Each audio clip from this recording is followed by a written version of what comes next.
Señor, bendice este momento, que sea grato, que sea edificación para tu iglesia, que podamos gozarnos de tus enseñanzas, de tu dirección, de la visión del ministerio y que sigamos tus instrucciones. Señor, te pido pues que aprendamos de este pasaje en el nombre de nuestro Señor Jesucristo. Amén. Hermano, vamos a ver al Jesús despreciado en este capítulo 7. Y si usted analiza bien cómo vamos andando, Cristo ha sido rechazado, odiado, se le quiere matar desde el primer momento en que aquel paralítico lo sanó, que tenía 38 años de estar en la piscina de Betesda, y a raíz de esa sanidad lo querían matar, y aún más querían matarlo porque decía que el Padre avalaba eso que hizo de la sanidad, y también dijo que él tenía la autoridad de juzgar a vivos y muertos, que él tenía la autoridad de dar vida eterna, que él testificaba a favor de él, Juan el Bautista, el propio Padre Celestial, las obras y milagros que él hacía y las escrituras. Así que, pero Cristo fue rechazado. A los suyos vino y los suyos no le recibieron. Y después de la multiplicación de los panes, la multitud le seguía, pero para seguir comiendo. Ellos querían tener un rey populista que le diera de comer todos los días, un comedor abierto, un subsidio para comer diariamente. Y así también los judíos. Los judíos esperaban un Mesías político que les quitara de encima al imperio romano. Entonces, tenían un concepto humano del Mesías. Y cuando Cristo, después que cruza el mar y se dio aquella tormenta y llega a la otra orilla, está la gente ya esperándolo para ver si hacía otro milagro de multiplicación de panes y peces. Y Cristo dice: yo soy el pan que descendió del cielo. El que come mi carne, porque yo soy el verdadero pan que da vida eterna. Y ellos, ¿cómo fue la reacción después que Cristo dijo que había que comerlo a él? Simbólicamente, porque había que creer en el Cordero que quita el pecado del mundo para tener vida eterna y salvación. La reacción de este grupo y aún de sus propios discípulos, no de los 12, porque se agregaron otras cantidades grandes también de discípulos.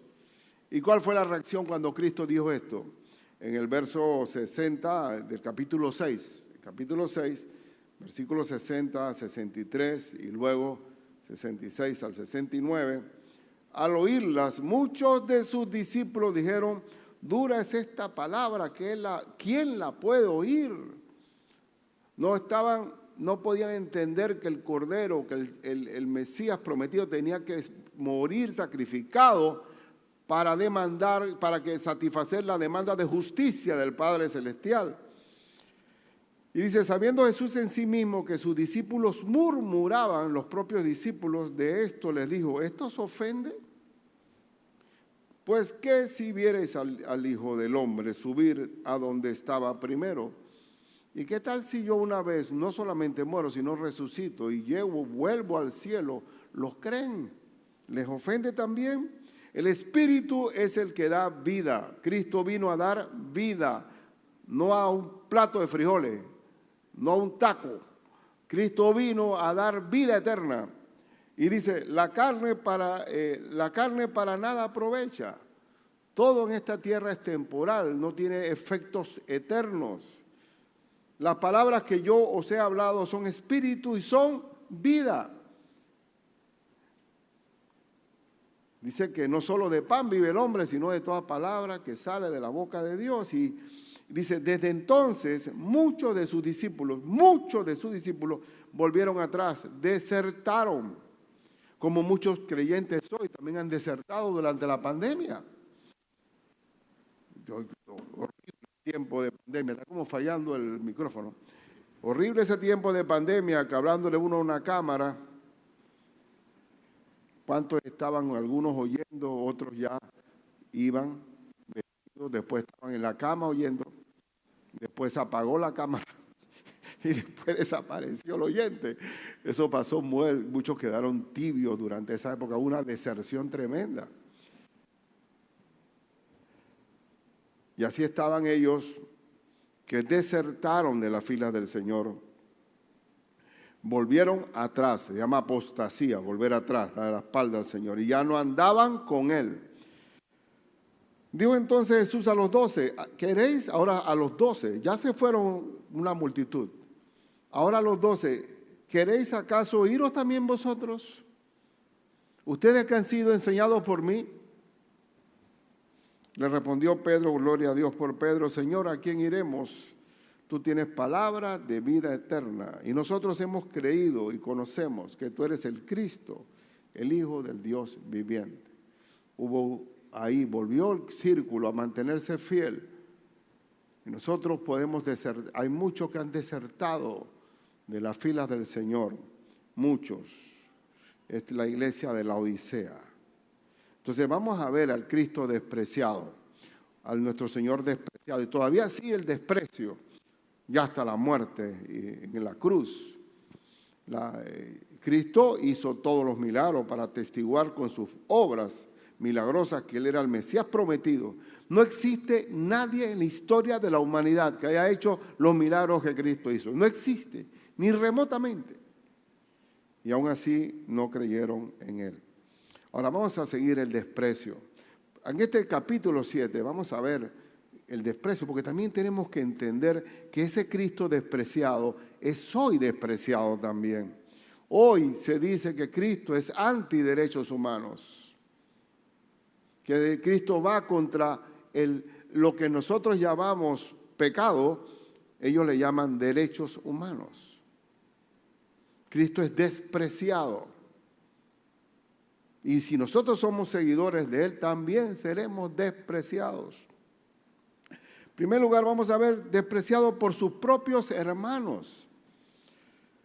Después de estas cosas andaba Jesús en Galilea, estoy hablando ahora sí, Juan 7, versículo 1 en adelante al 9.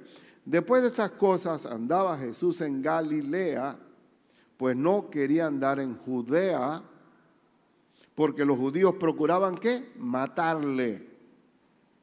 Matarle por un milagro en día de reposo, matarle por practicar la misericordia. En Judea, la palabra en realidad judíos viene de Judea, de la provincia de Judea, que estaba formada por la ciudad de ¿qué? De Belén, Betania, Jerusalén. Estaba cerca la fiesta de los judíos, la de los tabernáculos. Y esta fiesta, esto es importante, no podemos dejar caer a tierra cualquier palabra que aparezca aquí. La fiesta de los tabernáculos, ¿qué era? La fiesta de recordación del tiempo de los 40 años aquellos que Dios sostuvo al pueblo israelita en el desierto, cayendo maná todos los días, con una columna de nube en el día para cubrirlos de las inclemencias del sol, y también una columna de noche, una columna de fuego. Era un GPS del Señor en el desierto. Y ahí estaba el Señor, su presencia, proveyendo. Y la fiesta de los tabernáculos hasta hoy, y está establecida en la ley de Moisés, los judíos hacen tiendas fuera de su casa y habitan 7 días continuos para recordar que el Señor proveyó donde no había nada. Y aún los pioneros en Estados Unidos, los colonos americanos creyentes, llegaron a celebrar fiestas de recordación de que Dios proveyó durante toda su travesía, hasta que quedó el Día de Acción de Gracias, de que Dios provee. Ahora, ¿por qué ellos dieron vuelta por 40 años en el desierto? Porque no, por desobediencia, no quisieron tomar posesión de la tierra prometida, no cruzaron el río Jordán y se quedaron dando vuelta. Y así te puede ocurrir a ti. Pasaste el Mar Rojo, pero no has pasado el Jordán viviendo la promesa de Dios, siendo un creyente frío. Y el creyente frío termina despreciando al propio Jesús, porque vive mirando a Egipto. Aquí cerramos la ilustración de los tabernáculos. Tabernáculo era la celebración de Dios proveyendo.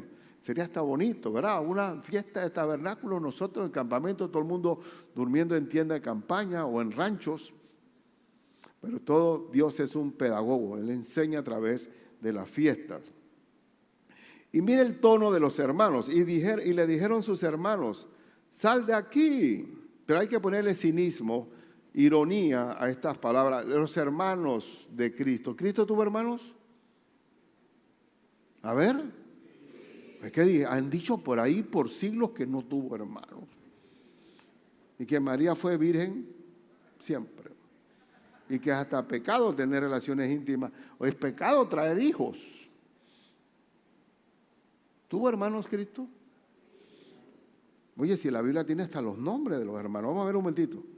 Vamos a verlos un momentito. Mateo 13, 54 al 58. Cuando Cristo vino a Nazaret. Y venido a su tierra, les enseñaba en la sinagoga de ellos. De tal manera que se maravillaban y decían, ¿de dónde tiene esta sabiduría y estos milagros? ¿No es este el hijo del carpintero? ¿No se llama su madre María y sus hermanos, cómo se llaman? Jacobo, José, Simón y Judas. Jacobo no creyó al principio, y aquí lo vamos a ver. Pero ¿quién escribió el libro de Santiago? Jacobo. Está José, el junior, o José se iba a quedar sin hijo. José, el junior, Simón, no tenemos referencia de nada escrito, pero Judas, el hijo de Judas, fue escrito por este Judas, no es Judas Iscariote. Este es hermano, son medios hermanos con Cristo. Y dice, ¿y no están todas sus hermanas con nosotros? Mínimo 2. 4 hermanos y 2 hermanas. ¿Eso es pecado que María tuviera parido más hijos?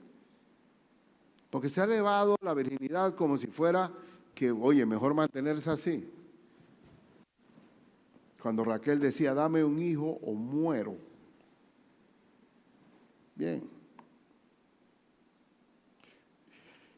Y dice, ¿de dónde pues tiene todas estas cosas? ¿De dónde salió si nosotros lo conocemos? Y se escandalizaban de él, pero Jesús les dijo, no hay profeta sin honra, sino todo profeta, todo predicador de Dios, y gloria a Dios por eso, recibe honra, tiene honra, Dios le da honra, pero solamente en un lugar no hay honra, entre su familia y en su propia tierra. Por eso yo no quiero predicar en Aguadulce. Eso es una broma, ¿viste? Una broma. Pero la palabra no falla. Porque todo el mundo, es que tuve un sepelio allá en mi pueblo, y yo cuando pasaba a hablar en el sepelio, mira, ¿te acuerdas de él? El hijo de la maestra y del profesor, ¿te acuerdas? Oye, y yo caminando hacia allá, ya me estaban diciendo, ya el efecto del mensaje no era el mismo. ¿De dónde salió este pastor? Ok, bueno, dejemos eso. Y no hizo allí muchos milagros. Bueno, no hay profeta sin honra, sino en su propia tierra y en su casa. Y no hizo allí muchos milagros a causa de la incredulidad de ellos. Cuando ya a ti te ven por tu currículum o de dónde sales, en el lugar te desacreditan de alguna forma o pierdes el impacto del mensaje. Pero Jesús tuvo hermanos, sí tuvo hermanos. Al principio no creyeron. Y prueba de ello, otro texto, solamente para citarlos, en Marcos 3, 31, 35.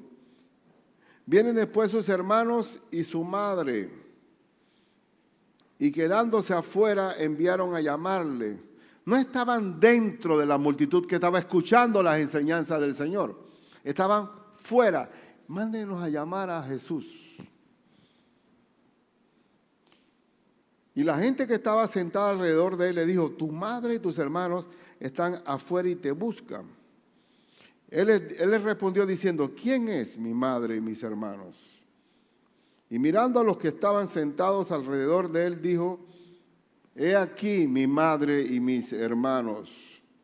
Porque todo aquel que hace la voluntad de Dios, ese es mi hermano y mi hermana y mi madre.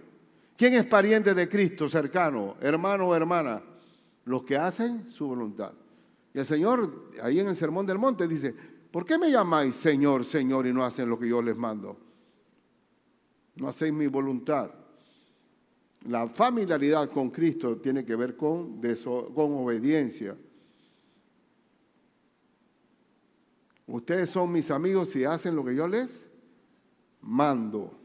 Es el único amigo que tiene la categoría de decirte, ¿tú quieres ser amigo mío? Haz lo que te digo. Tú no aceptas ningún amigo así, solamente Cristo.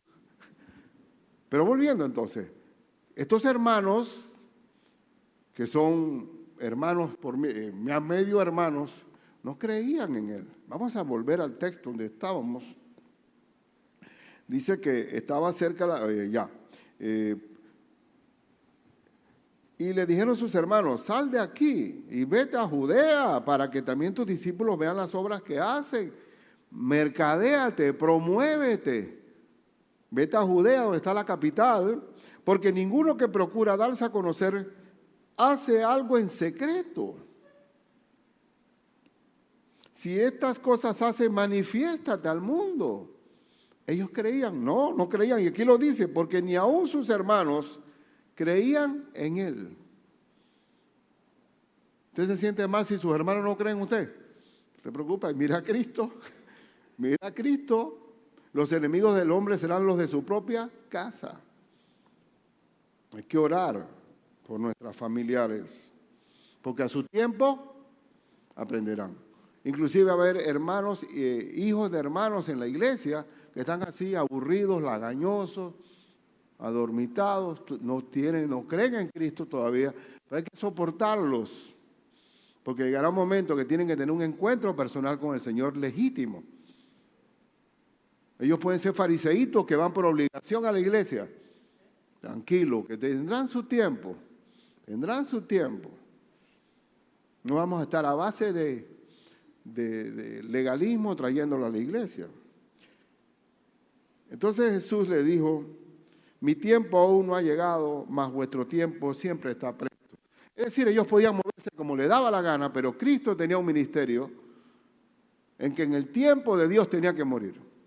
En esos 3 años de ministerio se cerraba la consumación de para lo cual Él fue enviado. Y una cosa importante también, que le dice a sus hermanos, no puede el mundo aborreceros a vosotros, mas a mí me aborrecen, porque yo testifico de Él que sus obras son malas. Aquí está el kit, la clave por qué Cristo es despreciado y por qué tú también serás despreciado. Porque nosotros señalamos lo malo del pecado a la gente. Nosotros no tenemos tolerancia. Nosotros el pecado es pecado, mentir es pecado. Todo lo que es, no adornamos las cosas, porque también para que el primer requisito para que un pecador se arrepienta, ¿cuál es? Reconocer que ha pecado. Entonces predicamos que las obras son malas. Y dice aquí que ¿por qué aborrecían a Cristo? Porque Cristo les testificaba que sus obras eran malas. Y les dice, subid vosotros a la fiesta, yo no subo todavía a esta fiesta. Después Él va a subir a la fiesta, porque mi tiempo aún no se ha cumplido. Y habiéndoles dicho esto, se quedó en Galilea. Pero recalquemos por qué Cristo es aborrecido hoy. Porque testifica de lo malo. Un texto que respalda lo que acabamos de hablar, estamos hablando en Juan 3, 18 al 20. ¿Por qué Cristo lo aborrecen? ¿Por qué aborrecen el Evangelio? ¿Por qué aborrecen la Biblia? ¿Por qué aborrecen a la iglesia del Señor? El que en Él cree, dice, no es condenado. Pero el que no cree ya ha sido condenado, porque no ha creído en el nombre del unigénito Hijo de Dios. Cristo es vida o muerte. Y esta es la condenación, dice el apóstol Juan. ¿Cuál es la condenación? Que la luz vino al mundo, Cristo vino al mundo, y los hombres que amaron más las tinieblas que la luz, porque sus obras eran malas. Ellos querían mantenerse en su boate, en su penumbra, en su oscuridad. Cuando tú apagas las luces en algunas casas salen las cucarachas, puede haber ratones, todo lo malo sale en la oscuridad. Y ¡blum! Prende la luz y ¡rum! Se esconden todas. Así mismo, el Evangelio, el que anda en pecado no quiere ir a la luz. Y va a haber gente que va a venir a la luz cuando ya están en una bancarrota espiritual canalla. El creyente, que otra vez lo digo, es como un salvavidas en la playa, que nadie lo voltea a ver, pero cuando alguien se está ahogando, todo el mundo dice, tírate y sálvalo. Nadie juega con él, nadie se divierte con el salvavidas, así mismo eres tú, en el lugar de tu trabajo. Pero en el momento de crítico, vamos a extenderle el Evangelio de Cristo de salvación. Los hombres amaron más las tinieblas que la luz, porque sus obras eran malas. Porque todo aquel que hace lo malo, el que practica el pecado, ¿qué? Aborrece la luz y no viene a la luz. No quiere venir a la luz para que sus obras no sean reprendidas. Entonces el rechazo a Cristo es ¿por qué? Porque quiero mantenerme en mi oscuridad. Me encandila esa luz, no quiero saber de la luz. Entonces tenemos que entender el por qué el aborrecimiento. Se aborrece a Cristo porque señala que tus obras andas por un camino de muerte. Es así. Entonces los hermanos aborrecieron y despreciaron a su propio hermano mayor. En ese momento era el hermano mayor. Y era un problema también, yo creo que hasta cierta envidia debía haber también contra Cristo entre los hermanos. Porque Cristo, como todo lo hacía perfecto y maduro, debía sentirse mal, como los hermanos de José, ¿verdad? Pero bueno, ese es otro tema. Segundo, también fue despreciado por la gente. Cuando Cristo va ahora a la fiesta de los tabernáculos, aquí podemos ver tres instancias: antes de la fiesta, por los hermanos, durante la fiesta y al final de la fiesta de los tabernáculos. Y veamos las reacciones, veamos el sondeo de opinión que había, cómo estaba ¿cómo le llaman? El nivel de popularidad del Señor en ese momento. En Juan 7, versículo 10 al 15. Pero después que sus hermanos habían subido, entonces él también subió a la fiesta, no abiertamente, sino como en secreto. Iba porque dijo el Señor, ¿te acuerdas cuando el Señor nos dice?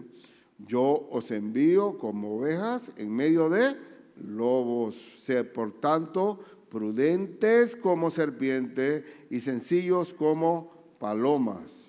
Hay que aprender. Y él sabía que lo querían matar, pero él también iba a morir cuando el Padre lo decidía, a la hora que él estaba predeterminado. Y le buscaban los judíos en la fiesta y decían, ¿dónde está aquel?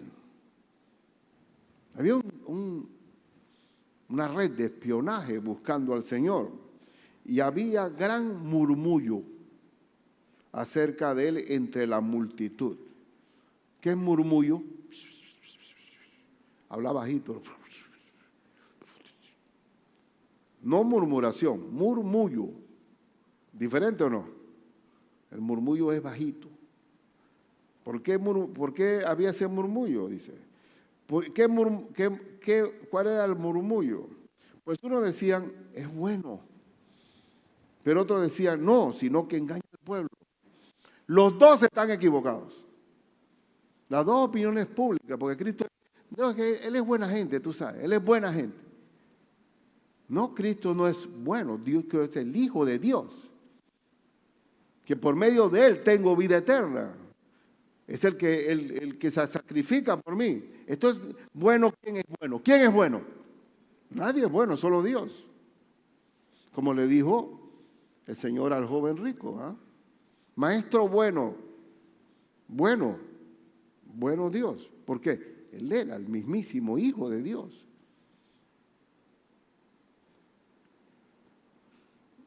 Pero ninguno hablaba abiertamente de él por miedo a los judíos. Tenían miedo a los judíos. Vivían con pánico a los judíos. ¿Quiénes? Los judíos en la religión oficial.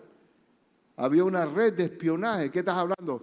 Aquel que reconocía a Cristo como Mesías era expulsado de la sinagoga. Era un miedo, era una prisión. Esto era un régimen dictatorial. La declaración de muerte para Cristo fue por haber sanado a un paralítico de 38 años. Nadie reconoció el mérito de aquella sanidad, sino porque lo sanaste el día de reposo. Suficiente para declararlo como reo de muerte. Entonces le tenían miedo a los judíos. Y hasta el día de hoy, si algún creyente judío, algún judío se convierte a Cristo, le hacen un ataúd y le ponen velas, estás muerto para nosotros. Por eso que Pablo dice que él perdió todo, pero lo tengo por basura. Mas a la mitad de la fiesta subió Jesús al templo y enseñaba. Y se maravillaban los judíos diciendo, ¿cómo sabe este letras sin haber estudiado? Otra vez. ¿Qué hacía? Miren, hay tres instancias que hizo Cristo durante toda su vida terrenal. Tres cosas que hay que tener bien claras. Predicaba el evangelio, enseñaba la doctrina y sanaba y curaba y hacía milagros. Predicar es darle el acceso a la vida eterna a todo aquel que en él cree. Pero no se quedaba solamente en la predicación, sino también en la ¿qué? Enseñanza. Porque es el maestro. Tú no puedes predicarle a un hermano que conozca a Cristo y le dices, bueno, chao hermano, nos vemos en el cielo. Y no tienes la parte B, que es la enseñanza. Porque ¿cómo conocerán al maestro si no les revela su propia palabra? Enseñándoles que guarden todo lo que os he mandado. Y he aquí, yo estoy con vosotros todos los días hasta el fin del mundo. Durante esa fiesta, Jesús fue al templo y enseñaba. Y no tenía ninguna credencial de un seminario teológico. Porque comenzaron a decir, ¿cómo sabe este letras sin haber estudiado? Porque el Señor es la sabiduría. Tener a Cristo es sabiduría, justificación, redención, santificación. El que tiene falta de sabiduría, ¿qué hay que hacer? Pídasela a Dios y Él la da ¿cómo? Abundantemente y sin reproche. Cuando sus discípulos estaban en el libro de Hechos, ante un jurado que también lo llevaron a Pedro y a Juan por haber sanado a un cojo de nacimiento, dice la misma escritura, dice que ellos se admiraban porque eran gente del vulgo, pero que reconocían que anduvieron con Cristo, que eran discípulos de Cristo. Y se quedaban, digo, ¿de dónde sale esta gente indocta sabiendo tanto? Porque la palabra de Dios da sabiduría. Yo tengo aquí entre la iglesia, nosotros tenemos también celebridades bíblicas como el hermano Daniel. El hermano Daniel es sastre y es sastre bíblico porque sabe cortar bien el patrón. Él no le sale el traje mal porque corta bien la Biblia en el nombre de Jesús. Entonces nosotros tenemos gente. ¿Y cuál ha sido la educación básica? ¿Tiene Daniel algún título de doctor en teología? ¿Cuál es su sabiduría? La sabiduría que viene de la palabra del Señor. Que ella dice que la palabra que es inspirada por Dios, útil para enseñar, para redarguir, para corregir, para instruir, a fin de que el hombre de Dios como sea, perfecto, enteramente preparado para toda buena obra. Somos seguidores de Cristo y si seguimos sus enseñanzas, y la gente dirá, pero ¿de dónde saca este hombre tanta inteligencia y ciencia? Del Señor Jesús. Entonces, ¿qué hizo Cristo? Estaba festejando, haciendo la fiesta, fue a la fiesta a los tabernáculos, pero estaba enseñando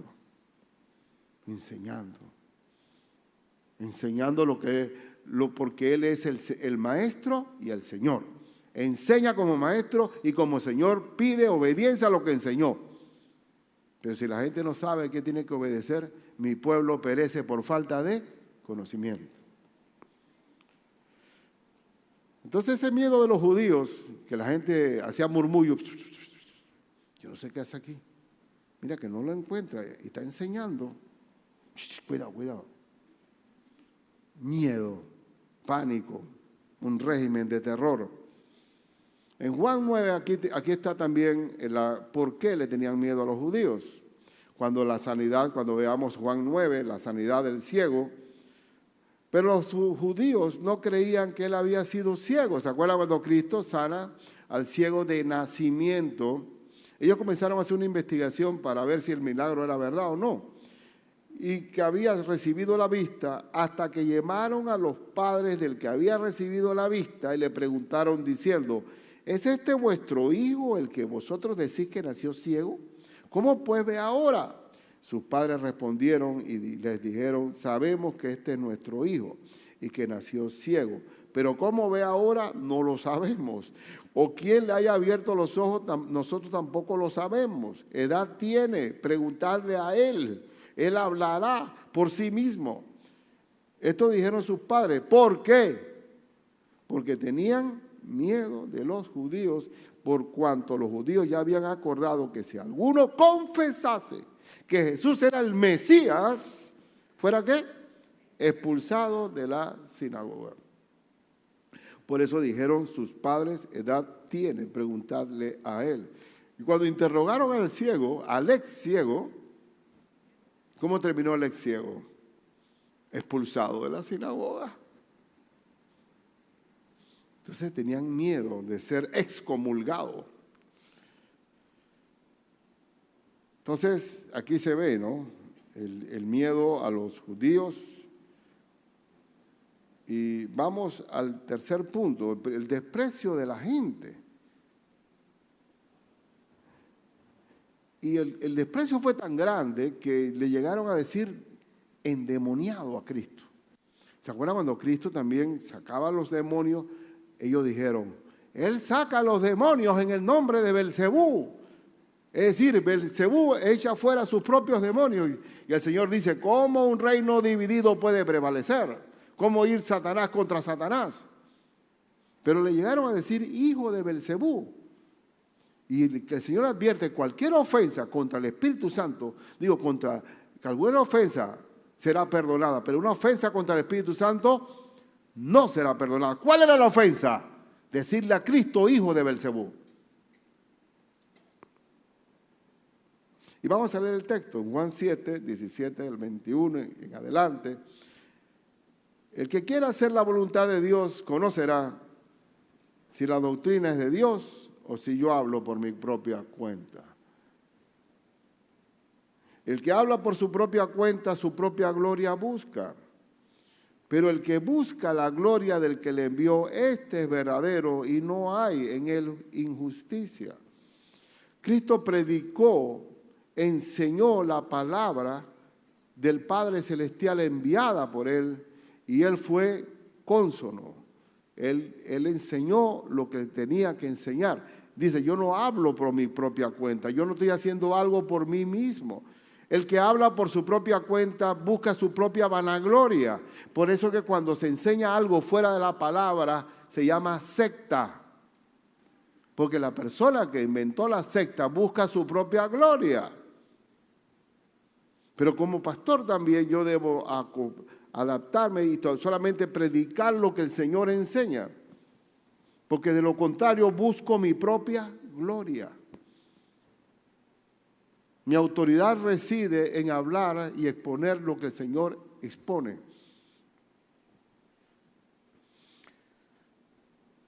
Dice: ¿no os dio Moisés la ley y ninguno de vosotros cumple la ley? ¿Quién es justo? ¿Quién cumplió la ley? Nadie. ¿Por qué procuráis matarme?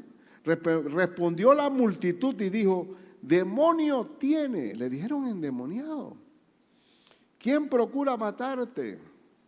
Jesús respondió y les dijo: una obra hice y todos os maravilláis. ¿Cuál obra hizo que todos se maravillaron? La sanidad del paralítico de 38 años. De toda esa multitud de cojos, ciegos, paralíticos, Cristo se fijó en el más adolorido de todos y lo sanó. Y por haberlo sanado se dio el escándalo, porque rompió la regla del legalismo. Pero ¿para qué vino el Mesías? Para dar libertad a los cautivos, para dar apertura de la cárcel a los prisioneros, para dar sanidad a los cojos, a los ciegos. El Mesías vino a dar vida y vida en abundancia. Y, además, y sobre todo, más que un milagro, es la vida eterna. Sigamos leyendo, aquí termina nuestro texto. Por cierto, Moisés os dio la circuncisión, no porque sea de Moisés, sino de los padres. En verdad, la circuncisión viene ¿de quién? De Abraham. Cuando el Señor hizo un pacto con Abraham, que iba a ser padre de muchedumbre, que iba a haber una descendencia incontable, así como las estrellas y las arenas del mar. Y todo aquel que estaba bajo el pacto de Dios tenía que circuncidarse como una prueba de que estaba en pacto con el Señor. La circuncisión no viene de la ley de Moisés, viene de Abraham. Eso es lo que quiso decir. Si recibe el hombre la circuncisión en el día de reposo para que la ley de Moisés no sea quebrantada, os enojáis conmigo porque en el día de reposo sané completamente a un hombre. Si ellos se hacían la circuncisión a los 8 días de nacido, clácate, se hacía la circuncisión para que ese hombre fuera parte del pacto de Dios. Y se hacía en día de reposo y se validaba la circuncisión, pero la sanidad no. Totalmente. Ese es el asunto, hermanos, que la iglesia del Señor es para traer libertad a los cautivos. Dice, y conoceréis la verdad y la verdad os hará libres. La iglesia del Señor es una comunidad de amor, es festiva, es alegre, no una cantidad de policías del KGB que están dentro de la iglesia supervisando la santidad de otros. No.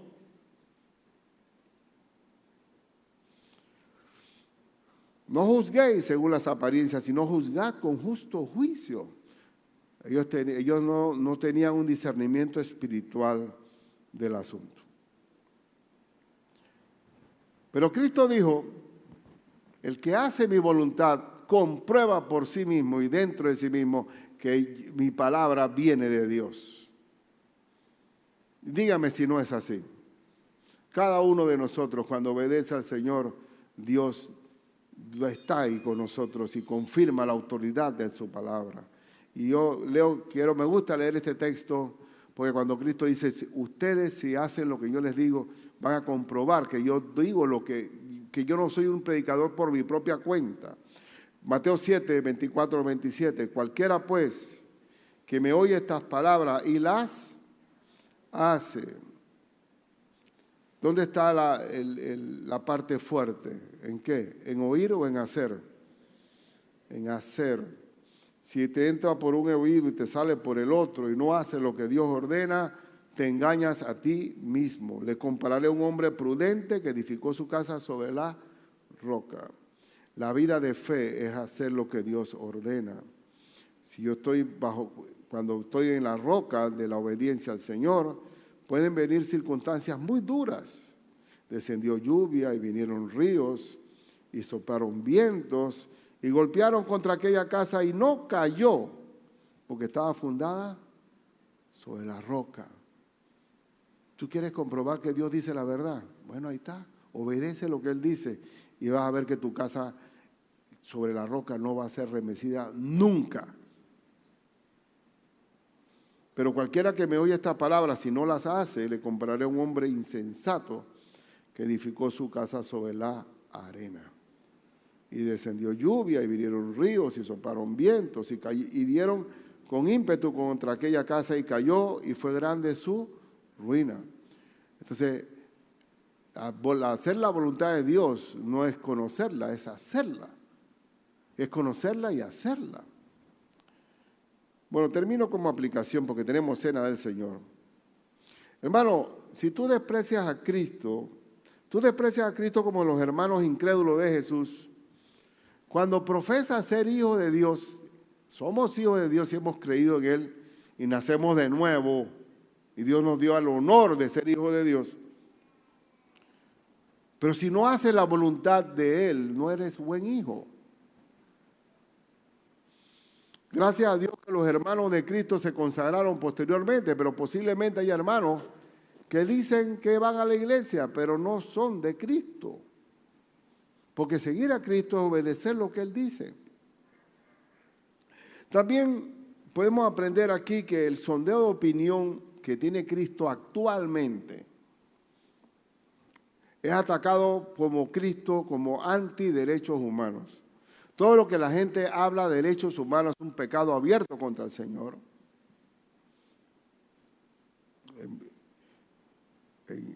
Dice, está como Satanás, el mundo está bajo el maligno, y el maligno es mentira y engaño, y la gente ha sido engatusada, embaucada, ha sido fascinada por una doctrina de mal.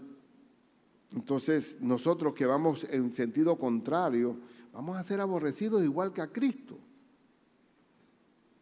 Igual que Cristo. La mentira está en el mundo porque el diablo es el padre de la mentira. ¿Y por qué estos tiempos son peligrosos? ¿Por qué son tan difíciles? Porque así lo dice, y aquí termino leyendo en 2 Timoteo 3, 1 al 5. ¿Por qué son peligrosos los tiempos actuales? Y aún cada día peor. También debes saber esto, le dice el apóstol Pablo a Timoteo y a todos nosotros, que en los postreros días vendrán tiempos como peligrosos. ¿Por qué son peligrosos? Porque habrá hombres amadores de sí mismos. Selfie. Increíble. Nunca antes se había visto tanto enamoramiento propio. Es una cosa increíble. Y los propios padres están siendo presionados en las escuelas de llevarle al niño el mejor calzado, la marca tal. ¿Por qué? Para que no se queden, porque son amadores de sí mismos. Esa presión no la viví yo, gracias a Dios. Si acaso había una buena zapatilla en aquella época, ¿no? Mr. Snaker, All Star, ya está ahí. Pero eran pocos los que tenían All Star en ese tiempo. Solo tenían Mr. Sebo. Pero nadie estaba fijándose. Hay que ver qué zapatilla más gallito. Nadie andaba en eso. ¿Qué vida más ruin? Porque nunca antes el hombre hacía tan amador de sí mismo. Narcisistas. Avaros, les gusta la plata. Viven tras el dinero. Vanagloriosos. La gloria personal, el ego. Soberbios. Blasfemos. La blasfemia es ofender directamente a Dios. Desobediente a los padres. Los padres no tienen ningún gobierno sobre ellos. Por eso es tiempo peligroso. Y desprecian a Cristo por eso, porque no aceptan ni el mando de los papás. Mi cuarto es mi cuarto y tú no entras aquí. ¿Cómo? Que yo no entro en mi cuarto privado, como la gran American Style, que la privacidad. Privacidad, tú estás bajo mi techo, ¿viste? ¿Qué estás viendo ahí? Y te quito la computadora si te pones, porque así debe ser, ¿o no? No, los tipos son unos, mandan a los papás como los Simpsons. No los Picapiedras, los Simpsons, diferente. Peor, porque Pedro por lo menos tenía autoridad en su casa. Desobediente a los padres, ingratos. Tú le das favor y no te lo agradeces, se lo borra. Ingratos, impíos, sin afecto natural. No quieren ni a su propia familia. Implacables. Cuando tienen un deseo de venganza, no se aplacan.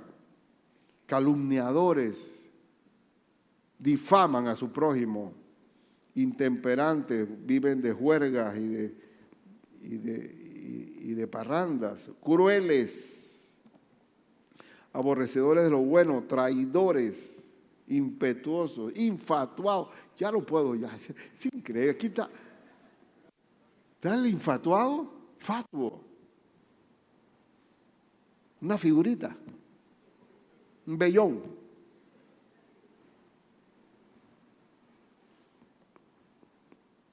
Ya, Es largo. Amadores de los deleites más que de Dios, que tendrán apariencia de piedad, aparentemente parecen ser gente sensata, pero negarán la eficacia de ella. A estos evita. Así está el mundo. Por eso son los tiempos peligrosos. Ahora nosotros en este tiempo, como creyentes, les quiero advertir, Cristo es despreciado. Ayer, hoy y por los siglos. Y en el Apocalipsis, el desprecio aún es mayor. Entonces, ¿seguirás a Cristo a pesar del desprecio del mundo? Cristo no es popular, pero tú lo seguirás amando a pesar de que el mundo lo rechaza. ¿Qué dicen ustedes? Verán, habrá un amor de verdad a Cristo en este tiempo, desprecio a Cristo aún mayor. Oh Padre nuestro que estás en los cielos, sabemos que te aborrecieron porque tú señalabas que el hombre estaba en pecado y lo llamabas al arrepentimiento. Y nosotros como seguidores también seremos aborrecidos. A pesar de que el mundo no te ama, tú amas al mundo y quieres la salvación de ellos, Señor. Permite estar como ese salvavidas, ignorado por la gente. Ni siquiera quieren convivir con nosotros, pero sabemos que ante la aflicción del hombre nosotros vamos a presentarle la salvación de nuestro Señor y extender el evangelio de la salvavidas de Cristo y le vamos a enseñar su palabra. Señor, permítenos vivir como discípulos tuyos y no despreciando lo que tú ordenas, Señor, en el nombre de Jesús. Amén.